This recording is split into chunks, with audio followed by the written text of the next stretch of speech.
Principal Ellen Riley, faculty and teachers, families, and last but not least, class of 2014. Proud alumni of the Highlanders, our eternal arch rival Langley High School, for warming up our seats earlier today. Langley may sometimes beat us in football, basketball, baseball, soccer, but when it comes to graduation ceremony, let it be remembered that the Highlanders have the last word.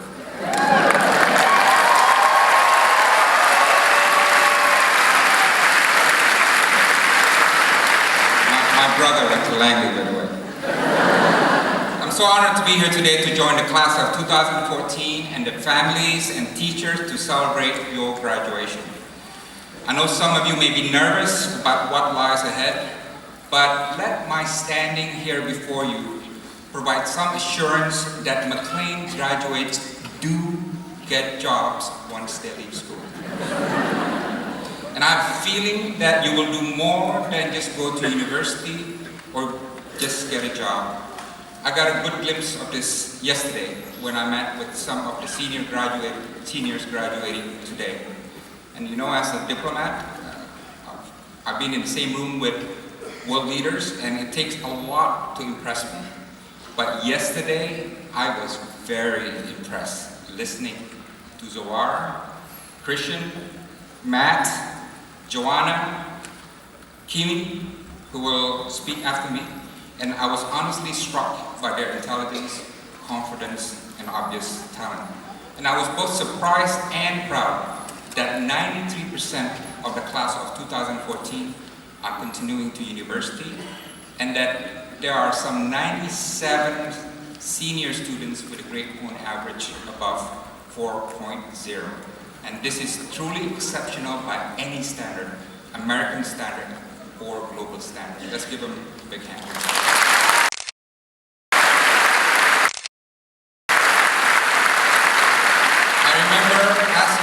Joanna Thomas, who's sitting in the front row, how she felt about graduating, and she answered, I feel ready. I am very ready. And if the rest of class of 2014 feel the same, if you feel ready, let us show some hands now.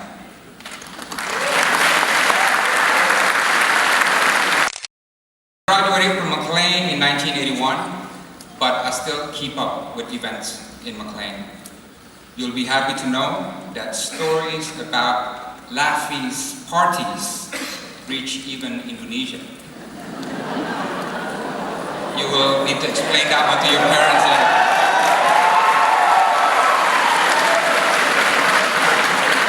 And I would love to give Laffy scholarship to Indonesia, but I believe he's made up his mind of where he's going to university. In a few minutes, you will close a memorable chapter in your life. You will officially cross the line from teenager to adulthood. Well, some of you. You will proceed to a world where they do not know your name, a world where you no longer have the luxury to respond to questions by saying, bye. I crossed this line 33 years ago, and it's been an amazing ride. I have seen love and hatred, enormous wealth and extreme poverty, peace and conflict, heroism and terrorism, genius and ignorance, construction and destruction. I have encountered the best and the worst of human nature. And along the way, I have made a few discoveries about my career and my life.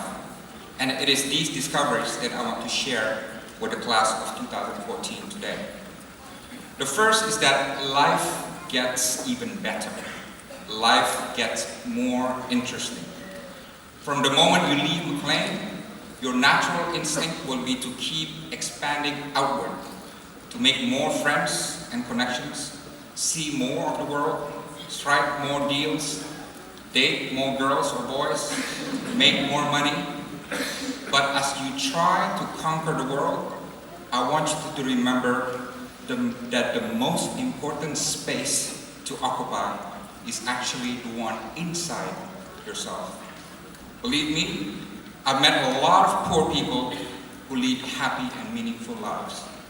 And I've met a lot of billionaires, some of them are my friends, who are miserable because they feel empty inside.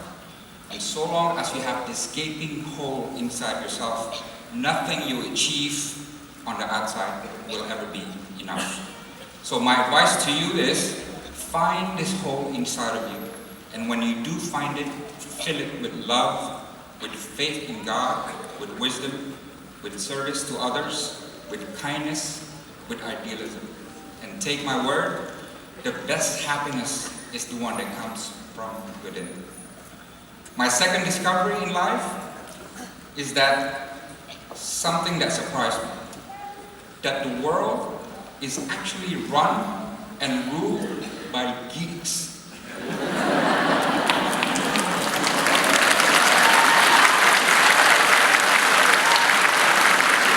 Now this was welcome news to me because actually I was a geek and still am. I did not have a girlfriend at McLean. I studied a lot, never skipped class, and as much as I had fun, I was very focused in my studies. And it turned out that there were millions and millions of geeks like us, including many in front of me today. And this, I believe, is one of the defining features of the 21st century. If you look around the world today, and you see nations that are rising fast, China, South Korea, India, Turkey, Brazil, and my own country, Indonesia, one big explanation and one big difference is that they all have an army of geeks. Some educated in McLean, who have the brain, the imagination, and the heart to change their community and by extension, change the world. So my advice to you, class of 2014, develop your geek power. Find a mentor, experiment, explore, innovate, expand your life skill, learn new languages, and be a super geek. My third discovery is that in life, there are at least 3 different kinds of learning. In my country, Indonesia, we call it 3 words: cerdas, cerdik, bijak. And I suppose in English, the closest terms would be the difference between being smart, clever, and wise. Having knowledge makes you smart. Knowing how to apply that knowledge to get what you want makes you clever. Knowing how to be thoughtful, reflective, and moral makes you wise. And the difference between being clever and wise is the difference between achievement and fulfillment, between what works and what's right. I've met countless talented, clever people who are deprived of wisdom, and consequently they become misguided, shallow, and even corrupt. I know there's a saying, with age comes wisdom. Perhaps, but in my life, I've met many young people who are much wiser beyond their age. And similarly, I've met older people with judgment worse than a teenager. And I guarantee you, all your life, you will make decisions that will require you to exercise these 3 mental muscles, being smart, clever, and wise. And my advice is, know the difference between them, but do develop all these mental muscles. And I guarantee you, you will grow to be a more complete person. Finally, my 4th discovery is about the people who are sitting all around us. In my line of work, I met thousands of people in the last 3 decades or so.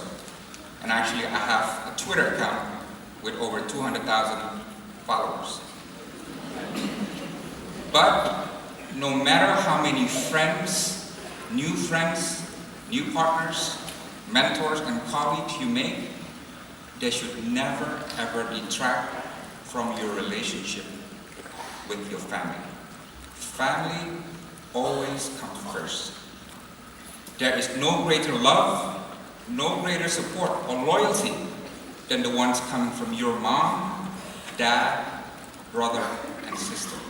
And when they say, I love you, it is the most genuine thing on earth. And it means they will always stand by you no matter what. So let's give them our big love.